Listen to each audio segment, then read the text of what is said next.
सत्संग परम दयाल जी महाराज, मानवता मंदिर होशियारपुर, तारीख 21 सितंबर 1975।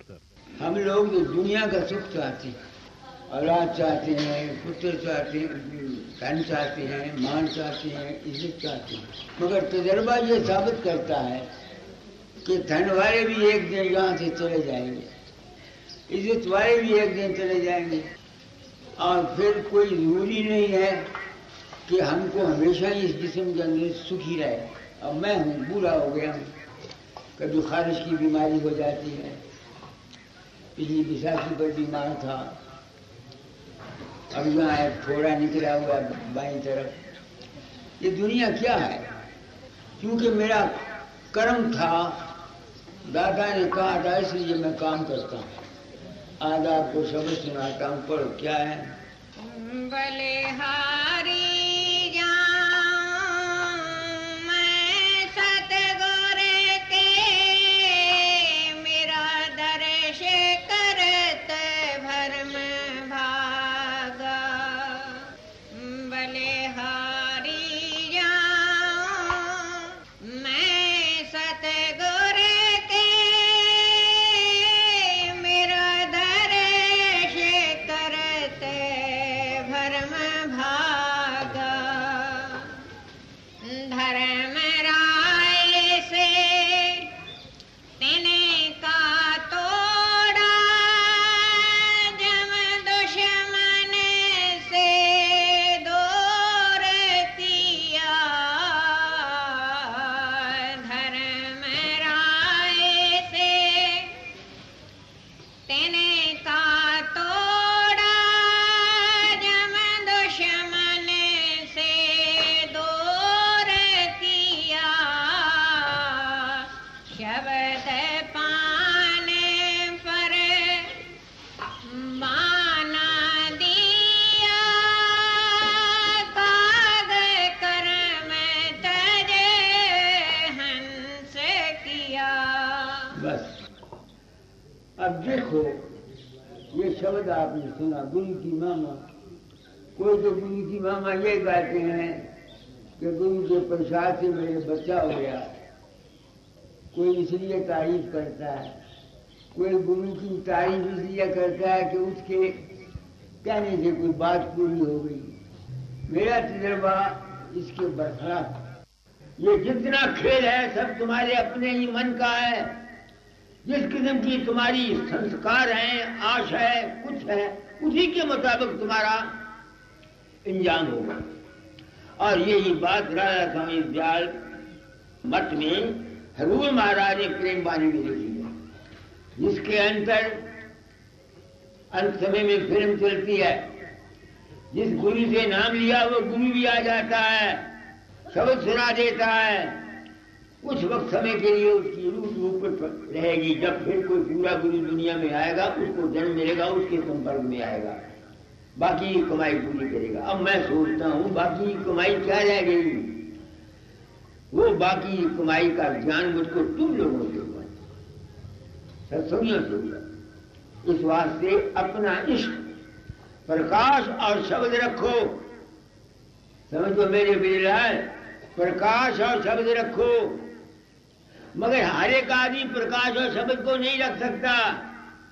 क्योंकि उसका मन साफ नहीं, उसके मन में संसार की वासनाएं भरी हुई हैं, दुनिया की आशाएं भरी हुई हैं।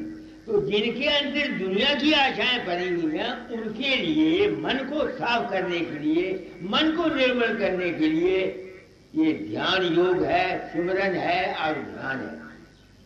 तुम्हारी मर्जी है, कई आदमी उनके अंदर गुरु का रूप नहीं प्रकट होता। अरे बाबा नहीं होता तो ना सही, कोई रूप तो प्रकट होता है तुम्हारे अंदर, उसी का ध्यान करो, ताकि तुम्हारा मन जो है ये इकट्ठा होकर के निर्मल हो जाए। सिमरन ध्यान का ताल्लुक मन के साथ है और शब्द का ताल्लुक रूह के साथ है। तो जो सुख आम दुनिया लोग श्रेणी की होती है, इस वास्ते संतों ने आम दुनिया को सिमरन ध्यान बताया है, और वो मैं उनका खंडन नहीं करता, मुबारक। मगर असली चीज क्या है?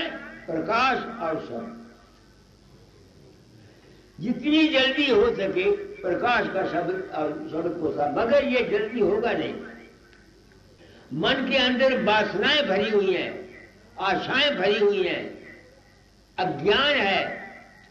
मैं बथेरा साधन किया, जब से तुम लोगों से पता लगा कि मेरा रूप तुम्हारी मदद करता, मैं नहीं होता, तो मैं मन को छोड़ जाता हूँ। जब मैं साधन करता हूँ मन को छोड़ जाता हूँ। मुझे पता लग गया कि ये मन जो है यही यमराज है और यही धर्मराज है।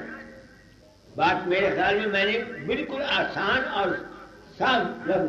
अब ये रह गया कि अपने अंतर में साधन करते वक्त मन को छोड़ना कोई आसान काम नहीं है। इस बात से संतों के मार्ग में दो तरीके हैं, एक वैराग है और एक अनुराग है। संतों ने गुरु के रूप को वो आकाश को अकय अपार अगाध अनामी बता करके जीवों को राग मार्ग में लगाया। तो जो आदमी गुरु को वकील चंद या बाबा सावन सिंह व्यास वाला या कोई समझता है, वो लाख सिर पटक के मर जाए, वो अपने घर नहीं जा सकता, नहीं जा सकता, नहीं जा सकता, नहीं जा सकता। गुरु को मानुष जानते थे नरक ये अंध, दुखी हुए संसार में आगे जम का फन। गुरु किया है देह को सदगुरु चीना ना, कहे कबीर तादाद को तीन ताप भरमा। गुरु आइडियल है, जब तक वो चीज नहीं, उस रूप को तुम वो मानो कि वो परम तत्व आधार है। शास्त्र भी यही कहते हैं, गुरु ब्रह्मा गुरु विष्णु गुरु महेश्वरा गुरु साक्षात परब्रह्म तस्मै श्री गुरु। मगर ऐसा विश्वास किसी का बैठना मुश्किल है आजकल जो पढ़े लिखे आदमी। मेरा बैठ गया था, मेरे कर्म अच्छे थे, मेरा बैठ गया था, मेरे कर्म अच्छे थे। तो गुरु के रूप को जो तुम्हारे अंदर, कहीं से भी तुमने नाम लिया, मैं इस बात का झगड़ा नहीं करता। वो तो तुमने चूंकि उस रूप को वो माना हुआ है, जैसा तुमने इसको माना हुआ वैसे हो जाओगे। इस वास्ते गुरु आइडियल है। इस परवश करी को गुरु ने क्या किया? बलिहारे जाऊं मैं सतगुरु के, मेरा दर्श करते भरम भागा।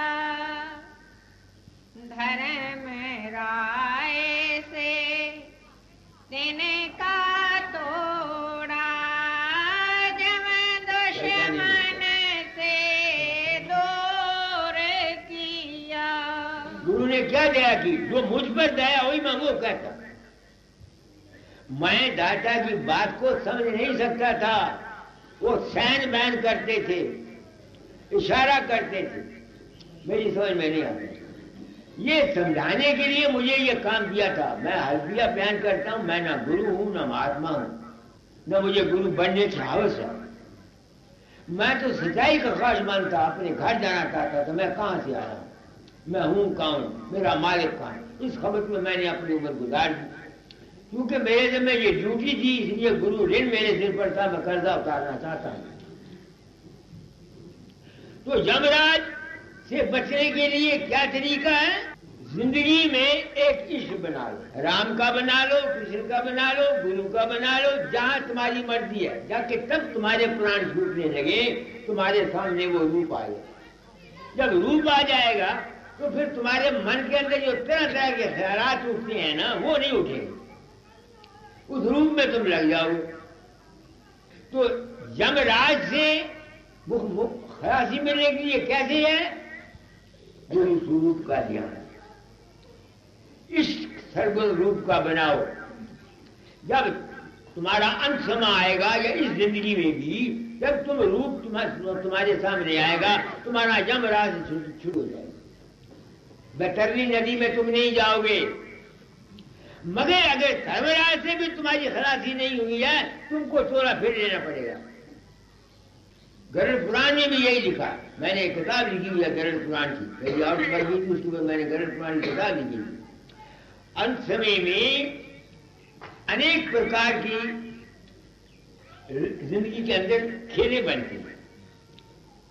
सपने में तुम देखो कितनी औरतें हैं, कितने मर्द मेरे पास सपने में, किसी की बाजू कटता है, कोई दरिया में डूबता है, किसी का कुछ होता है, कि वो क्या है? वो है यमराज। जिस तरह सपने में हम अपने गंदे ख्यालों की, गंदे विचारों की वजह से हमारे अंदर डर आता है, सांप आते हैं, चूहे आते हैं, दरिया में डूबते हैं, बाजू करते हैं, ये है यमराज। तो अगर रूप का तुम्हारे सामने ध्यान है तो फिर क्या होगा? आप यमराज से बच जाओगे। मैं ऊंचा बोलता हूं, आम दुनिया के लिए सबसे बेहतर यही है कि इंसान अगली मंजिल तो बड़ी दूर है, रूप को कायम रखे। मैं अब तक भी रूप को कायम रखता हूं। अभ्यास के बाद जब मैं होता हूं तो रूप मेरे सामने रहता जाता जाएगा। उस रूप के ध्यान करने से तुम्हारे मन के अंदर जो अनेक प्रकार की उथल पुथल होती है, जिसकी वजह से तुमको सपने डरावने आते हैं या अंत समय में डर लगेगा, उससे बच जाओ। तो धर्मराज का नाता कैसे टूटा? जब तुमने मुझे बताया कि मेरा रूप तुम्हारी मदद होता है, मैं नहीं होता, तो मुझे यकीन हो गया कि मन ही धर्मराज है, मन ही यमराज है। इस मन को छोड़ो बुढ़े हुई, शब्द और प्रकाश को पकड़। अब मेरी यही साधन है, यही कोशिश करता रहता। मगर सच पूछो, जब जिस्म की तकलीफ होती है वो ज्ञान ध्यान घोर हो जाता है। मेरा तो हो जाता है, दूसरों को नहीं पता। सच्ची बात कहता हूँ, झूठ में आदत नहीं कोई। जब ज्यादा तकलीफ होती है जिस्म को, तो वो जो ज्ञान ध्यान है ना मैंने सीखा हुआ, वो सब घोर हो जाता मेरा। जिस्म की तकलीफ सूझ को ऊंचे जाने नहीं देती। कभी इत्तेफाक हो तो फिर जिस्म की तकलीफ को भी भूल जाता, मगर हर वक्त नहीं भूल सकता। खबर नहीं मेरे में कमजोरी आ जाए।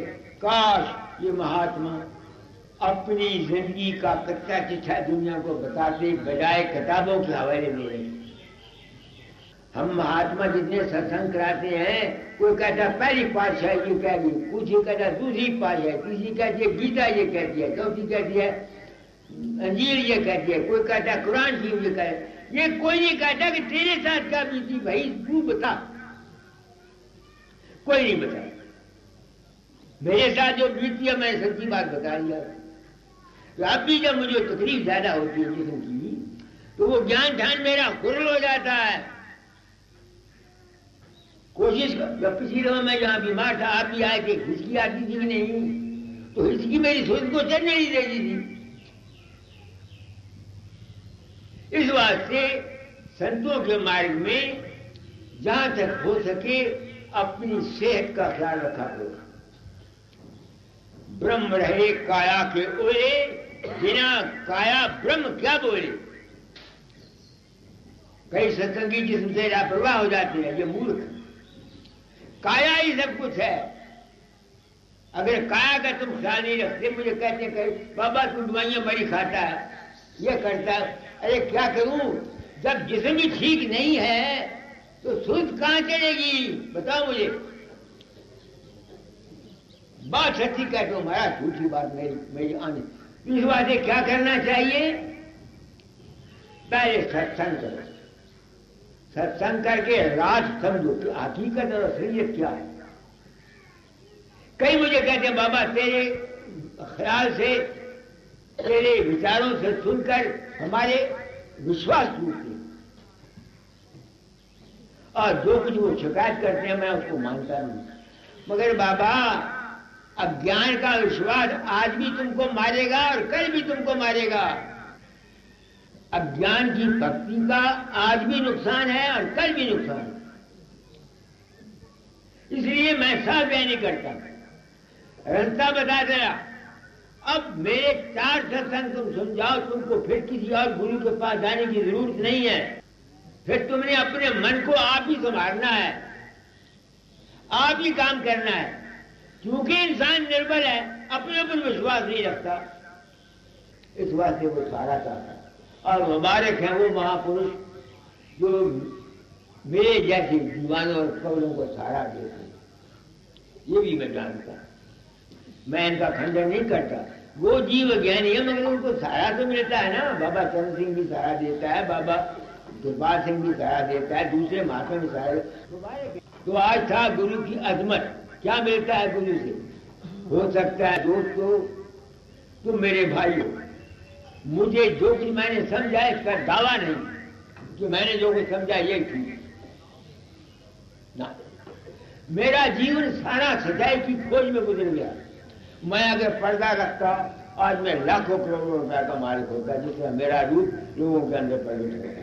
अभी जिसने मैंने अभी मिसाल दी थी ना, वहां से 4 आदमी आए थे, तो वहां इंदौर जाया करता। मैं अगर तुमको काबू कर लेता, ये मैं इतने इशारा करता, हाँ मैं गया था उसकी जान लेने के लिए, तो तुम सारों को मैं अपना मुरीद बना लेता, तुम सबको अपना जानवर बना लेता। जीव तो अज्ञानी है, निबल है, इनको सच्चाई का पता नहीं, सहारा ढूंढते हैं। इस बात से संतों ने इस कलयुग में नाम की महिमा बताई। कली केवल एक नाम आधारा, वेद शास्त्र श्रुति वर्षा। नाम है शब्द की धुन, अंत में जो शब्द बोलता है उसको पकड़ो, ये है सच्चाई। मगर इसको हर एक आदमी पकड़ नहीं सकता न। कुछ करनी कुछ कर्मगत कुछ पूर्व ले, देखो भाग कबीर का लक्ष्य भया अले। जिसके ग्रह होते हैं, जिसकी कुंडली में, जन्म कुंडली में अच्छे ग्रह पड़े हुए होते हैं, वो इस तरफ आता है। हर एक आदमी इस लाइन का मुस्तक नहीं है, गलत है ये ना, बिल्कुल। मोक्ष के भी ग्रह होते हैं, ज्योतिष की जन्म कुंडली बताती है कि इसको मोक्ष के ग्रह पड़े हुए हैं। जब तक उसके ग्रह नहीं है, वो लाख कोशिश करे, अगर तो आएगा ही संतों के दरबार में। अगर आएगा भी तो सारी जिंदगी जो मर्जी करता रहे, मंजिल पर नहीं पहुंच सकता। ये है सच्ची बात, ये है सच्ची बात। कबीर ने भी यही कहा, कुछ करनी कुछ कर्मगत कुछ पूर्व लेख। मैंने यूं कह दिया, ज्योतिष के मुताबिक है, कबीर ने यूं कह दिया, कुछ करनी कुछ कर्मगत कुछ पूर्व लेख। देखो भाग कबीर का लक्ष्य भया अरे। स्वामी जी महाराज की जीवन चरित्र की पढ़ो, उसमें उनकी जन्म कुंडली दी हुई है। हजूर महाराज की जन्म कुंडली दी हुई है। तो जैसे ग्रह हजूर महाराज को या बाबा सामन सिंह को या किसी को थे, उसी के मुताबिक उन्होंने काम किया। उनकी कोशिश किस काम की? क्या कहा मैंने? बाबा सामन सिंह की कुंडली निकली थी 20 सवें की, मेरी निकली थी 10 सवें की। ये हमारे पिछले जन्म के कर्म होते हैं। इस मोक्ष पदवी तक एक जन्म में नहीं पहुंच सकता आदमी, जन्म जन्मांतरों की कमाई होती है। अजय नागी साहब बैठे हुए, ये कहते हैं इनके निकला था, क्या उसका नाम है, संता से कुंडली निकली थी 14-15 साल में। कैसे ऐसे तुमको कोई महापुरुष मिलेगा, ऐसे तुम कहते थे ना। तो जिनके भाग में होता है वो मेरे सत्संग में से वही आदमी आते हैं जिनके ग्रह अच्छे पड़े हुए होते हैं। दूसरा आदमी मेरे सत्संग में आ नहीं सकता। कुनंद हम जिन्स बा हम जिन्स परवार, कबूतर बास बाबा। शक्कर खाने वाले को शक्कर मिलती है, जुआ खेलने वाले को ज्वारी मिल जाती है। आगे गुरु के मेहर से अगम निगम लख, बिन गुर को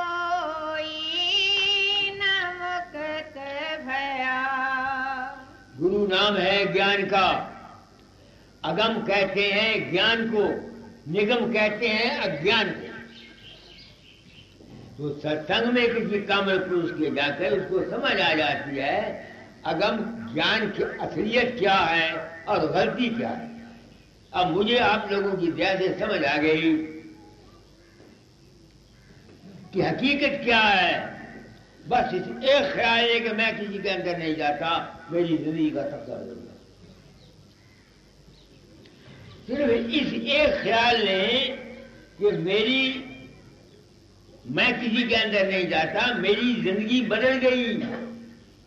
क्योंकि मैं सच्चाई का ख्वाहिशमंद था, अपने घर जाना चाहता था। मेरा आज क्या है, मैं तो दादा के रूप के साथ ही बंधा हुआ था और बुरी तरह फंसा हुआ था। वहम था, भ्रम था, समझ में बात नहीं आती। इस तरह साफ कहने का दस्तूर नहीं था, क्योंकि साफ कह देने से डेरा नहीं बनता, पैसे नहीं आते और दूसरे जीव अधिकारी नहीं है। ये काम जो मुझको दिया था, मेरी उस कुरीत को बचाने के लिए आप लोगों की दया से मैं इस रात को समझ गया। अब कोशिश ये करता रहता हूं कि मैं इस मन के चक्कर में ना फंसूं ना। इसमें मन से तो मैं जब तक जिंदगी निकल नहीं सकता, जब तक मेरी शरीर में मन में हूं, मैं मन से कैसे निकलूंगा। सिर्फ उसके रूप को समझ जाना, उसमें ना फंसना, सारा काम करना, उसमें फंसना ना, इसका नाम है जीवन मुक्त अवस्था। आगे कहे कबीर सुनो भाई साधो, आवागमन से रख लिया। ये तुम आवागमन से कैसे बचोगे जब तक यमराज और धर्मराज से तुम्हारा तिनका नहीं टूटता। जब तक तुम अपने गुरु को फकीर चंद पंडित मस्तराम का लड़का बाबा सावन सिंह व्यास वाले का ये समझते रहोगे, तुम आवागमन से नहीं बच सकते, नहीं बच सकते, नहीं बच सकते। तभी तो मैं कहता हूं कि हम व्यक्तियों को उन गुरु मत वालों ने ऐसा चकमा दिया है। हमको तो अपना जानवर बनाया था, हमारी औलाद को भी उन गद्दियों के और उन डेरों का खिदमतगार बना दिया। सच्चाई नहीं कह रही, ये बात सच्ची है। तुम्हें सत्संग में आए हो, तुमको दो बातें बताता हूं। अगर तुम इस सृष्टि से पार जाना चाहते हो, जन्म मरण से बचना चाहते हो, तो भाई अपने अंतर प्रकाश और शब्द को पढ़ो। सत्संग करके बाद मन के चक्कर में मत आओ, इसमें फंसो नहीं। मन के चक्कर से तुम निकल नहीं सकते, ना मैं निकल सका। सिर्फ उसमें फंसना नहीं। और अगर दुनिया में रहना चाहते हो तो भाई इंसान बनो। तुम्हारा ख्याल ही तुम्हारे लिए सुखदायी है, तुम्हारा ख्याल ही तुम्हारे लिए दुखदायी है। इसलिए अपने मन वचन कर्म को शुद्ध रखो, मन वचन कर्म को शुद्ध रखो, अच्छा ख्याल रखो। तो आप गृहस्थी हैं। मैंने तो आज सुबह एक चिट्ठी भेजी थी, उसका जवाब दे देता हूं।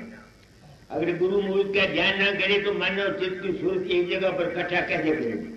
तो गुरु स्वरूप का ध्यान शुरू में लाजमी अमल है, हर शख्स को करना चाहिए। मैं अब तक भी करता हूं।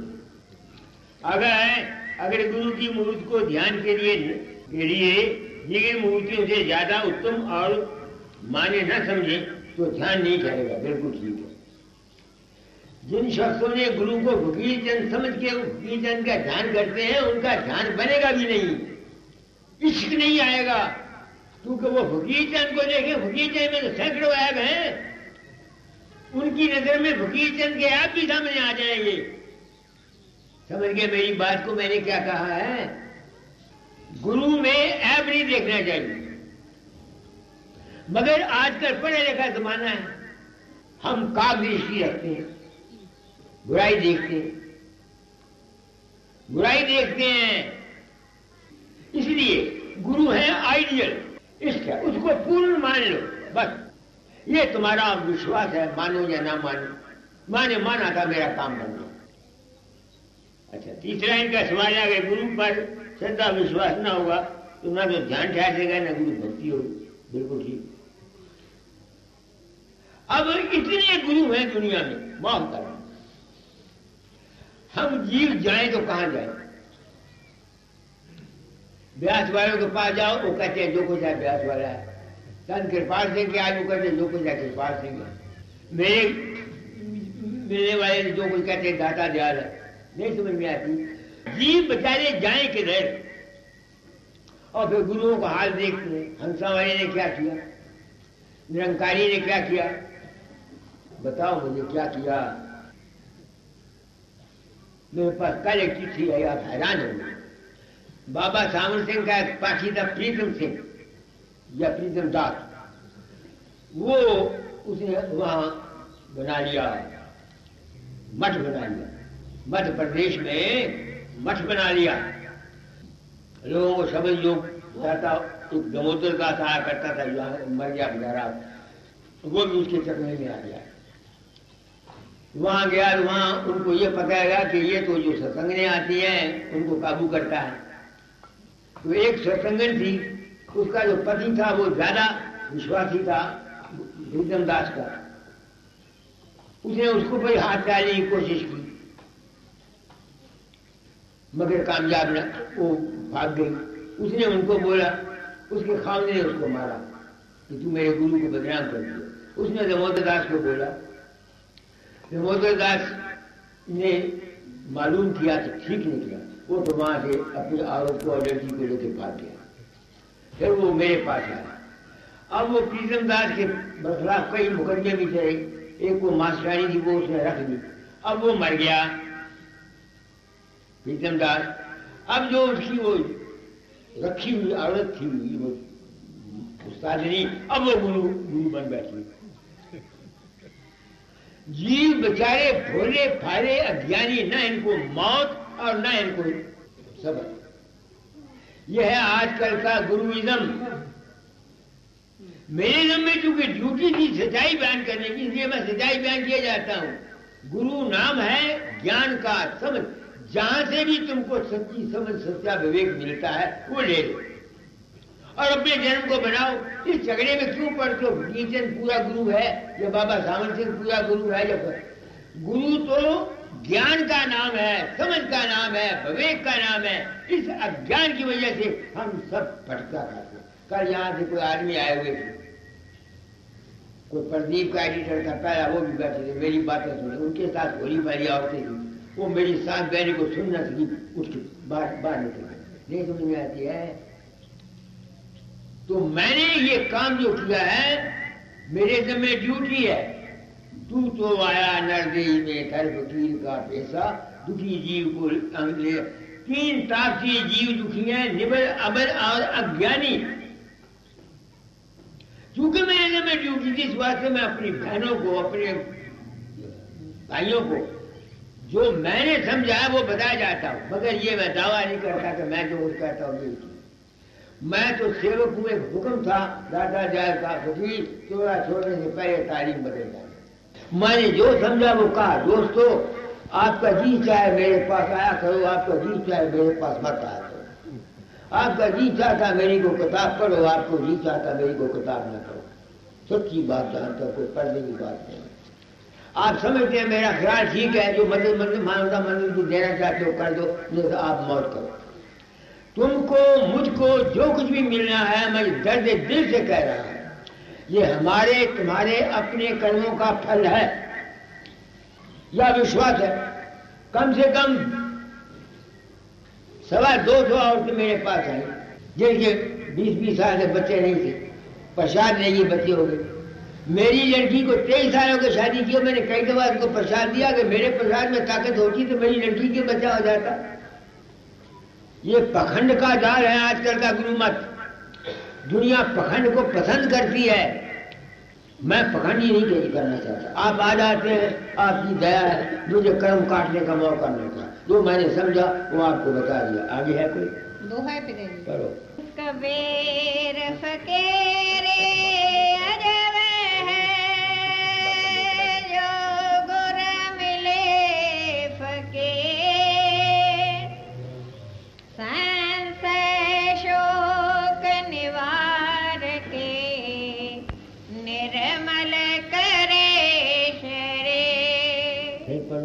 में पढ़ लो।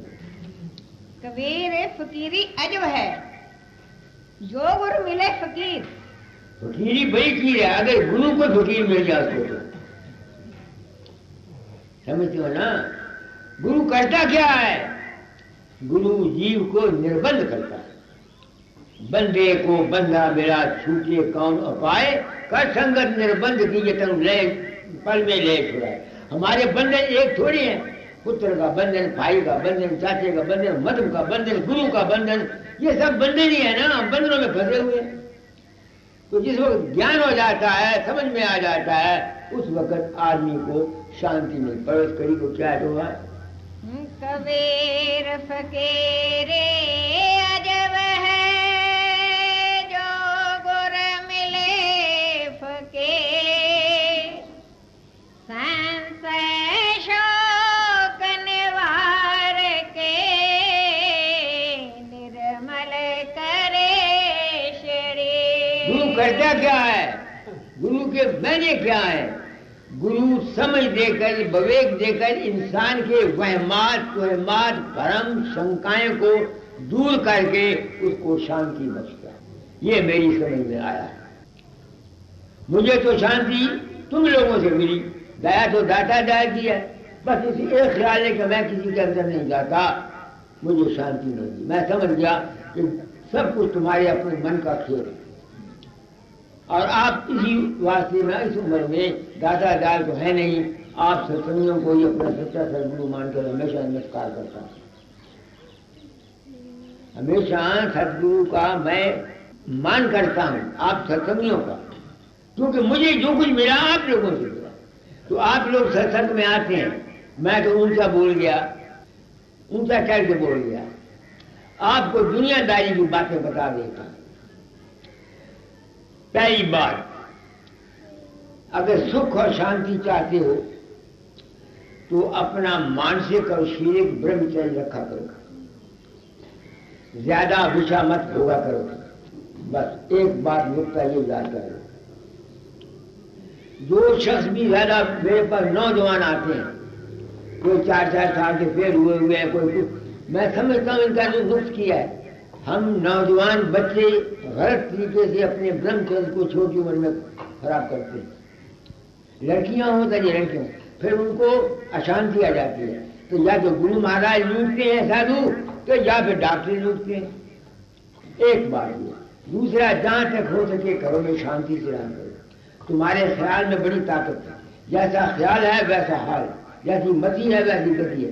जब हम हर वक्त दिल में किसी से दुश्मनी रखते हैं, क्रोध करते हैं, ये करते हैं, वो करते हैं, तो उसका असर हमारी जिंदगी पर पड़ता है। घर में शांति है, ये दुनिया का व्यवहार की बात बताता है। कमाओ, अपने जाति खर्च को जहां तक हो सके कम करो। Simple living and high thinking. अपनी जिंदगी सादा हो और ऊंचे विचार हो। दुनिया के हालात के मुताबिक रहकर अपने आप को एडजस्ट करो। तब तुम्हारा, मैंने एडजस्ट किया, मैं सारी जिंदगी ईमानदार रहा सिर्फ अपने लिए। अगर मैं उस वक्त अपनी ईमानदारी को दूसरों पर ठोसना चाहता तो मैं नौकरी नहीं कर सकता था। दूसरे दुश्मन हो जाते हैं, नहीं समझ में आती है, मुकदमे चला देते हैं, झूठ सच बना करके दूसरों को फंसा देते हैं। ये दुनिया ऐसी है। इस वास्ते जिंदगी में जहां तक हो सके अपने आप को बचाने की कोशिश करो, अपनी जिंदगी जाती साथ। और दूसरे, जितनी तुमको आमदन है उससे ज्यादा खर्च मत करो। बस तुमको ये बता देकर, जो आदमी अपनी आमदन से ज्यादा खर्च करता है वो पछताता है। मेरी औरत बीमार रहती थी, मैं गरीब था, इलाज नहीं कर सकता था। मैं रसूल पान होम्योपैथिक डॉक्टर था, उससे दवाई ले आता था। वो बेचारा देख जाता तो मेरी वाइफ को पैसा नहीं चार्ज करता था। तो ये दवाई कीमत होती, उसमें से 12 आने मुझे दे, मेरे मुझसे 4 आने मुझे माफ कर देता। मैंने कोई उसका इलाज नहीं कराया 3-4 साल। फिर गिरद से आ गया, उसने कहा मैं मदद करता हूँ, उसने मदद की, फिर मैंने उसका इलाज कराया। अपनी जहां तक हो सके तुमको रच के कर्जा मत उठाओ। व्यापार का कर्जा कर्जा नहीं है। ये तो सौदा हम ले आते हैं बेच के उनको ये नहीं, कर्जा मत उठाओ अगर सुखी रहना चाहते हो। कर्जा फलाना बाप का, बेटी भली न एक, चलना फलाना कोस का, सदगुरु रखे थे। तीसरी बात, जहां तक हो सके अपने मन को किसी न किसी काम में लगाया करो, बेकार मत रहा करो।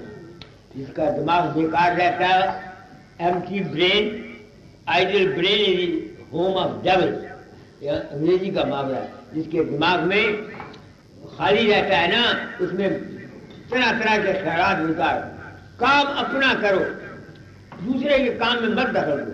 तो स्वामी जी ने बात की है, शब्द निकालो, काम अपना करो भाई, पराए काम क्यों लगे, धाम अपने चलो भाई, पराए धाम क्यों लगे। तो हर एक आदमी अपने अपनी ड्यूटी करता है, अपने अपना काम करो। ये तो खैर देश हमारा है नहीं, हमने यहाँ से चले जाना। कोई 10 साल या के दिया, कोई 20 साल, कोई 100 साल, one day we have to go, हम चले जाएंगे। तो स्वामी जी की वाणी है, मैं आपको सुना देता हूँ। क्या असूल है हम लोगों को, संत मत वालों को, हमने जिंदगी कैसे गुजारनी है। हदात नामे हैं, भोजन थोड़ा खाओ तेरे भले की कहूँ, जीव दया तू पाल तेरे भले की कहूँ, ऐसे जो शब्द है ना। कड़वा वचन मत बोल तेरे भले की कहूँ। अब तुम सत्संगी तो हो गए, या होशियारपुर के, या ब्यास के, या आगरे के, या कहीं के, तुम्हारे कड़वे वचन नहीं जाते। तुम अपनी जुबान से अपनी औरतों का दिल दुखाते हो, अपने ग्वानियों का दिल दुखाते हो, फिर तुम ये कहते हो कि तुम सत्संगी हो। तुम भूल जाओ, तुम सत्संगी नहीं हो। हदायतनामा है, सार बचन में लिखा हुआ ना, भोजन थोड़ा खाओ ते जीव दया तू पाल तेरे भले की कहूँ, कड़वा वचन मत बोल तेरे भले की कहूँ। ये है हदायतें हम लोगों को रस में रहने के लिए। तो उन्होंने यूं कह दिया, मैं कहता हूँ घर में शांति रखा करो। कोई बात एक ही है, तर्ज बयान का फर्क है, कोई नहीं थी तो मैंने कही नहीं। काम अपना करो भाई। गुरु भक्ति के बगैर शब्द प्रकाश का स्रोत कैसे तलाश करेगी। पहले ये सवाल है कि गुरु भक्ति क्या है। तुम लोगों ने ये समझा गुरु के पैर धो दो, गुरु को कपड़े पहना दो, गुरु का मंदिर बना दो, गुरु का, ये गुरु भक्ति है। दीवानो, ये गुरु भक्ति नहीं न। गुरु भक्ति है दर्शन करे बचन पुनी सुनने, सुन सुन करने तो मन में गुनने, गुण गुण कर ले सारा काट सक। तो जब गुरु भक्ति तुम करोगे, बात को समझोगे, फिर तुम अपने आप ही मन को छोड़ के अपने शब्द में चले जाओगे। नहीं समझ में आती है। अच्छा आगे, शब्द में प्रकाश का आनंद छोड़कर सूझ क्यों वापस आ जाती है। हाँ, ये एक सवाल है, ये मैं भी हल नहीं कर सकता, ये मैं भी हल नहीं कर सकता। मैं नहीं चाहता वापस आना, मगर आ जाता हूँ। इसको बोलते हैं प्रारब्ध कर, अपने बस की बात नहीं। मैं तो अभ्यास कर रहा हूँ, चाहता हूँ वापस ना आऊँ। रोज रोज की कभी खाद है, कभी ये है, कभी वो है। मैं कहता हूँ इससे बच जाऊँ, मगर मेरे बस की बात है। इस वास्ते ये मौत की आदि अपनी बस में नहीं। धामे अपने चलो भाई, पराए देश क्यों रहना, काम अपना करो जाई, पराए काम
देखो, लोग कहते हैं गुरु भूख मारता है, वो तो कहते हैं गुरु बात कहता है, तुम मेरी बात को मानो। दुनिया ने गुरुइज्म को गलत समझा है और दुनिया पागल हो गई। काम अपना, हम कहीं से तो आए हैं, कहीं जाएंगे, आखिर हमारा देश तो है नहीं। आप ही बताओ, हम जहाँ हमेशा के लिए आए हैं, कोई 10 साल जब, तो जिन शख्सों को यह ख्याल होता है कि हम इस चक्कर से बच जाए, उनके लिए यह संत मत है। जो दुनिया में ईट ड्रिंक कर बीमारी का जिनका मतलब है, उनको लिए तो संत मत है ही नहीं ना, उनको भी जरूरत है। आगे भटक में क्या उमर खोते, कहीं नहीं ठेक तुम लगना, बसो तुम्हें आए नैनन में सिमट कर एक यहाँ होना, दो यहाँ दूर हो जावे, दरिश्ते जोत में धरना। देखो क्या है, कौन समझता है? अंधे में सिमटो, अंधे में सिमटने से दूरी दूर हो जाएगी। तो तुम हमेशा सारी जिंदगी बाबे फकीर को या बाबा सावर सिंह को, गुरु को, रूप को ध्यान करोगे, तुम द्वैत से गए कहां? सुना बिरलाल, जो आदमी सारी जिंदगी अपने गुरु के रूप के साथ ही बंधा हुआ है, उसको गैर समझ के उसकी पूजा करता रहता है, वो द्वैत से गया कैसे आगे? जो सुनता है क्या काम है? मगर ये इतनी ऊंची बात है, हम लोग इसको समझ नहीं सकते। परवश करी को क्या काम? दो यहाँ दूर हो जावे, दरिश्ते जोत में धरना, श्याम तज श्वेत को गहना, सूरत को तान धुन सुनना, बांक के द्वार धस बैठो, तेरे कुटे जाए कर लेना, सोन चढ़े जा धसो भाई, सूरत से। तो एक बात याद आ गई, मैंने एक किताब लिखी है 5 नाम और 5 स्थान। वहां मैंने ये साबित किया है कि घंटा क्यों बजता है, लाल रंग क्यों पैदा होता है, ओम क्यों होता है, ऐसे मैंने शब्द लिखे। परसों प्रोफेसर भारद्वाज, उसका एक दोस्त था जो हजूर महाराज राय साहब साहब का शिष्य था।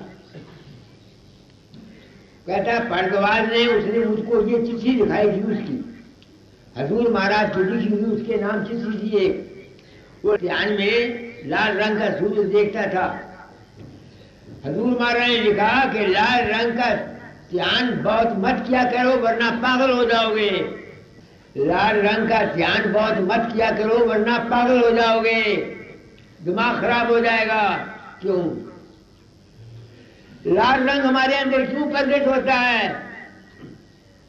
जब मैं किसी चीज को जोर से पकड़ता हूं, ऐसे जोर लगाता हूं, मेरे मुंह में लाली आती है कि नहीं आती? ऐसे ही जब मन अंतिम में चलता है, जोर लगाता है गुरु मूर्ति को देखने के लिए, उसके सूक्ष्म रंग का जो जोर लगता है वो लाल रंग उसके अंदर पैदा करता है। तो मुझको जो मेरा तजर्बा था वो सच्चा साबित हुआ। मैंने बोला वो चिट्ठी मंगवा दे, कहेगा वो तो अब मर गया, मगर मैंने चिट्ठी हुआ हजूर महाराज के उनके नाम, तुम अभ्यासी हो, तुमको मैं बता देता हूं एक औरत जो जबलपुर से आई थी मेरे पास, फिरोजपुर में कहा करता हूँ ना, 3 बच्चे लाके आई थी, वो चिकुटी में मेरा ध्यान करती थी। उसने मांगा क्या था, मुझको लड़कों की छुट्टी मिले, तो मैंने कहा था, उसके 3 बच्चे मर गए। अब वो पिछली उम्र में पागल हुई है, उसका हाल मुझे मेरा पीछे दबा जब मैं दौड़े में गया। ये वो राज है जो कोई महात्मा नहीं बताता, उनकी अमली जिंदगी नहीं है। वो तो किताबों के हवाले देते हैं।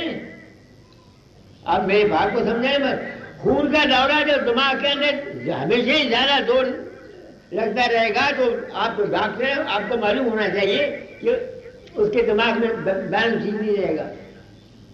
ये सिर्फ साक्षात करने की जरूरत है। इसी बात से बार बार कहा जाता है, अगर सत्संग काफी मिल जाए तो कोई जरूरत नहीं है ज्यादा अभ्यास करने की।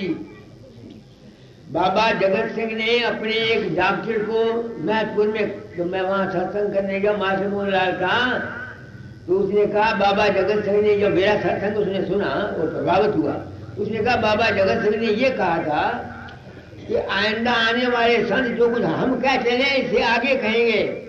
नहीं समझ में आती है तो आप लोग अभ्यास करते हो। अभ्यास हमेशा सहज रीत से होना चाहिए। जो हमेशा ज्यादा जोर लगाते रहते हैं वो ठीक नहीं है। सहज समाधि उसका नाम है। आप अभ्यास करते हैं, कई मैंने साधु देखे हैं पागल हो गए, व्यास के कितने ही आदमी मैंने देखे पागल हो गए। गलत चीज इसी बात से कहते हैं गुरु, मगर आजकल के गुरु बताएंगे क्या? गुरु तो बन गए, ये खुद इनकी सेजेस नहीं पास हुई, क्या बताऊं तुमको। तो आप जो अभ्यासी हैं उनको मैं कह देता कि मेरा अनुभव ठीक है, सहज रीत से अभ्यास किया करो। मतलब तो मन की चित्त की वृत्ति को रोकना है। शुरू में जरूर जरा मेहनत करता, मैंने बड़ी बड़ी बथेरे अभ्यास करके 12-12 घंटे अभ्यास करके देखा। एक दफा मैं सुनाम में अभ्यास करता था, अब रात को बैठ जाता, रजाई ले लेता, सारी रात बैठा रहता। मेरी औरत जो दुखी रहती है कि मेरे पास आ बैठा, मुझे कहती है तुमको क्या मिलता है? दिन को दफ्तर का काम करती हो, रात को तुम जागते रहती हो। मैंने कहा मैं दुनिया को भूल जाता। कहेंगे तो मामूली बात है, मैं सुबह से शाम तक काम करती हूँ, तेरे बच्चे हैं, तेरे भाई के बच्चे हैं, भैंस है, रस्सी रीखती हूँ, मक्खन निकालती हूँ, रोटी पर शाम को मैं लाते तो चौड़ी करके सो जाती हूँ। मैं भी भूल जाती हूँ। तो तूने अभ्यास किया तो तूने क्या कर दिया? मेरे पास कोई जवाब नहीं, मेरे पास कोई जवाब नहीं था। अब मैं समझता हूं ये ज्यादा अभ्यास का शौकीन पता कौन होते हैं? कुछ इनके पिछले कर्म होते हैं जिनके ब्रह्म से गिरे हुए होते हैं। मैं बात सच्ची कहता हूं, किसी को बुरा नहीं, किसी को अच्छा नहीं। योगी आनंद लेता है किससे? अपने अंदर इश्क को बनाकर। कामी बाहर से आनंद लेता है अपनी औरत को इश्क बना करके, किसी औरत को इश्क बना करके। ये असूल काम है, वो सूक्ष्म काम है। योगी कहां काम से बचा? सोचो मेरी बात को। किसी ने अपनी औरत के साथ इश्क लगाया या किसी औरत के साथ इश्क लगा के आनंद लेने की कोशिश की, बहुत अच्छा। वही वो अपने मन के अंदर गुरु का रूप बना के या राम का रूप बना के वहां आनंद लेता है। कामी वो है, कामी वो है, वो असूल है, ये सूक्ष्म। बात में बड़ी मार के भी कह रहा हूं, बात में बड़ी मार के ही कह रहा हूं। जिस शख्स की सेहत ठीक है, जिसका ब्रह्म, उसको ज्यादा अभ्यास करने की जरूरत ही क्या है? अभ्यास है क्या? अभी के मैंने पहले, आज के मैंने होने की जो चीज पहले हमारे पास मौजूद है वो अभ्यास है। हमारी सूरत के अंदर तमाम ताकतें मौजूद है, उनमें खेलना ही अभ्यास है। और है क्या? तो आप लोग सत्संग में आते हैं, मैं आपको आसान से आसान कुर्सी बताता हूँ। ज्यादा जोर लगाने, ज्यादा मेहनत करने की कोई जरूरत नहीं, सिर्फ अपने मन को इकट्ठा करना है। क्योंकि ये महाचंचल होता नहीं, इसलिए इसको ठहराने के लिए मुख्तलिफ तरीके हैं। ये गुरु बेहतर जानता है कि उसके लिए क्या करना है। मैं खुद बुजुर्ग रहा हूँ, छोटी उम्र की शादी ने मुझे बर्बाद किया हुआ था। छोटी उम्र की शादी ने मुझे बर्बाद किया हुआ था। बच गया दादा दाल ने दया की 12 साल बसे बगदाद रह आया, बच गया, वरना मेरा पता नहीं क्या हाल होता। और फिर आप बिल्लाह आप लोगों को नाम देते हैं, आपको बता देता है, जब इंसान साधन अवस्था में हो उसे ज्यादा पैसा नहीं कमाना चाहिए। मैं बसे बगदाद से आया वापस, दादा ने कहा तेरी औलाद नहीं है, औलाद पैदा कर। मैं अभ्यास भी करता था, औलाद भी पैदा करता था, ताकत तो एक थी, विषय विकार में फंस गया, सेहत खराब हो गई, हजम कुछ नहीं होता था। 25 साल मैंने ना अन्न खाया, ना चावल खाए और ना दालें खाई, ना रोटी खाई। बाहर जाता, ओ महात्मा जी बड़े बड़े करने वाले हैं, भले देखो अन्न नहीं खाते। मैं उनको कहा करता था महात्मा नहीं है, ये गंदा आदमी है, मैंने ये गलतियां खाई हैं, इस वास्ते मेरी भूख मर गई है। क्या कहा मैंने, समझ तो मेरी बात को नहीं है। मैं अपना कच्चा चिट्ठा तुमको बता रहा हूं। 13.5 साल की उम्र में शादी हुई, 15.5 साल की गृहस्थ में फंसा, तो फिर मुझे अशांति मेरी किस्मत में नहीं आनी थी, किसकी किस्मत में आनी थी? इस बात से तुम लोग जो अभ्यास करते हो, जब अभ्यास करते हो ऋषभ, कम कमाया करो, बस ये तुमको बता देता, वरना दिमाग की खराबी आ जाएगी, सेहत बिगड़ जाएगी। ये है नुक्ते जो मैं तुमको नुक्ते बता रहा हूं। आसान तरीका ये सहज योग है, इसमें मेहनत की क्या जरूरत है? साधारण मन को लगाना है ना, क्या जरूरत है जिस्म को? बामी टूटे बावरे सांप ना मारा जाए, सांप ही सबको खाता है, बामी नहीं कुछ खाए, है ना शब्द? ये बामी है, सांप इसके अंदर मन है, जिस्म तो कुछ किसी को नहीं कहता है, तो बामी ये सांप है ना, बामी तो किसी को नहीं डसता, मन डसता। इस वास्ते इस मन को सहज करने के लिए सहज स्मरण, सहज ध्यान शुरू में रखो, सिर्फ मन को ऊपर कंट्रोल रखो और कुछ भी नहीं। ये मार्ग बिल्कुल आसान है। दादा फरमाया करते 6 महीने का कोर्स है, और मैं कहता हूं 6 दिन का कोर्स है। अगर बात समझ में आ जाए तो हम यहां इबादत करने के लिए नहीं आए, हम नहीं आए हैं यहां इबादत करने, हम आए तेरे बंदों की सेवा करने। इबादत वो करता है जिसमें कोई ना कोई कमजोरी है, बात सच्ची कहता है। किसी महात्मा ने अपने कच्चा चिट्ठा तुमको नहीं बताया ना, बाबा सावंत ने इशारा जरूर किया, सारी दुनिया में एक तो लिखा मुझे मैनू अगर ये पता हो तो मैंने दूसरा जन्म मिलना है, तो मैं अगले जन्म बाल ब्रह्मचारी रहूंगा, ये लिखा हुआ सारी दुनिया में। इससे क्या मैंने, वो इस कमी को महसूस करते थे, वो इस कमी को महसूस करते थे। क्या कहा मैंने? तो अपने सेहत को बनाए रखो, शांत भाव से जिंदगी गुजारो, खुशी से जिंदगी गुजारो, काम करो, सुबह शाम राम राम, दिन को काम रात को आराम, बेकार मत रहा करो। समझो मैं जो बिजला है, तुमने भी शब्द का अभ्यास किया, तू बता क्या मिला तुमको?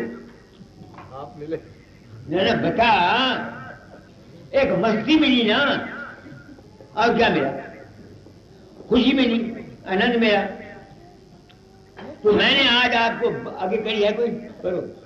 सोने चढ़े जाध सो भाई, सूरत से मान सरनाना, महासुन चौक अंधियारा, बांसे जागो बसना। अब इन बाई वो पढ़कर मैं सारी उम्र पागल रहा, सारी जिंदगी पागल रहा। महासुन क्या निकला? मन में संकल्प का ना उठने, ना उठाना जो अवस्था है वो महासुन, बिल्कुल सही। अफुरगति का नाम महासुन और है क्या? बानिए लिखने वाले कुछ और है, ये पंथ जब चलाए जाते हैं इसको खास एक तरीका होता है, हर शख्स के लिए एक ही राय नहीं है। मैंने कल दादा की किताब ही पढ़ के सुनाई जी मासूम लाल को। वो कहते हैं ये सब दर्जे सब पर नहीं खुला करते ना, जैसी जैसी जिसकी प्रकृति है वैसे वैसे दर्जे खुलेंगे। मंदिर मकसूद पर सब पहुंच जाएंगे। मंदिर मकसूद क्या है? शांति, परम सुख, बेवहमियत, बेखौफी, अभय पर। ये है हमारा मंदिर मकसूद। बाकी जो कुछ है ये रस्ते हैं। संतों ने बानी में लिख दिया संत जीव को बंद गाड़ी में ले जाते हैं, ऐसा लिखा हुआ। वो वक्त आओ था, अब वक्त आओ था। तो आज मैंने बहुत कुछ आप वो कह दिया, कोई कसर छोड़ी नहीं। अच्छा अब आरती कर दो। शरण शरण की वंदना नित कोई और न काम, गुरु बसो चित आए मेरे, बख्श दो निज नाम। तेरी शरण